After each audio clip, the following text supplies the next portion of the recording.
好，来继续来看屏东市一个男子早起发动车辆了后，竟然爆炸导火，面甲手拢有烧烫伤，赶紧送病院。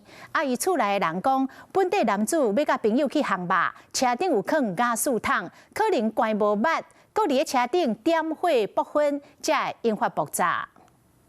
有了。并体头前乌色的车辆烧做火球，火势烧甲真猛，车内阁一直咧冲乌烟。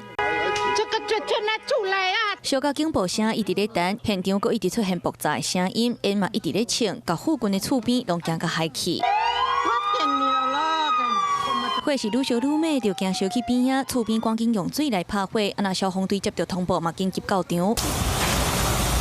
布水线进来拍火，才顺利把火势控制掉。那另外一边，一个查甫人双手烧烫伤，紧急互救出来，简单包扎了后，上救护车送医治疗。安尼嘣一声吼，我看者拢是什么啊？是人咧放炮啊？是安那烟火？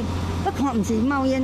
那个开回来的时候，车有不知道是去卡什么，有脏脏的，哎呀，然后后来刚刚邻居又说，好像看到有人跑出来。今仔日早起8点外，屏东市庄明里街22岁查甫人，敢若是发动车辆的引擎，向车辆就爆炸导火，当下紧急为车内走出来，移去边仔的处理。后续警消到场开15分钟来拍火，把查甫人救出来，伊的面甲机体拢有烧烫伤。分队共5车11人前往啊，马路旁有一轿车起火燃烧，于8点25分扑灭火势。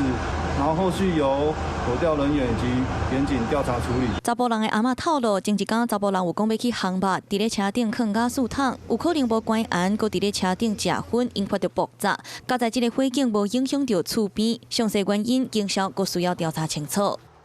Hello， 我是雷亚，想要抢先掌握最及时的新闻资讯吗？赶快订阅、按赞、开启小铃铛，锁定华视新闻 YouTube 频道。